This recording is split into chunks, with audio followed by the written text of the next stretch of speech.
നമസ്കാരം.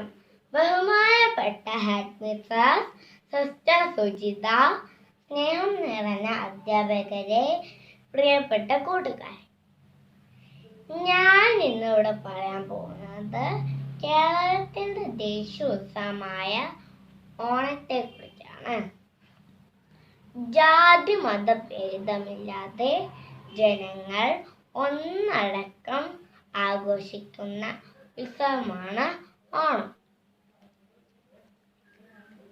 ചിങ്ങമാസത്തിലെ തിരുവോണ നാളിലാണ് ഓണം നാം ആഘോഷിക്കുന്നത്. കേരളത്തിന്റെ ഒരു കൊയ്ത്ത് ഉത്സവം കൂടിയാണ് ഓണം. പണ്ട് കേരളം ഭരിച്ചിരുന്ന അസൂയ ചക്രവർത്തിയായ മഹാബലി തമ്പുരാന്റെ ഓർമ്മക്കായിട്ടാണ് ഓണം നാം ആഘോഷിക്കുന്നത്.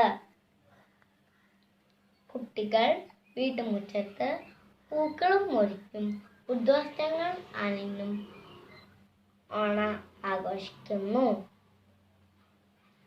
ഓണത്തിന് തിരുവാതിരക്കളി, വള്ളംകളി, പുലിക്കളി, ഓണത്തല്ല്, കുമ്മാട്ടിക്കളി തുടങ്ങിയ എല്ലാ കളികളും നടത്താറുണ്ട്.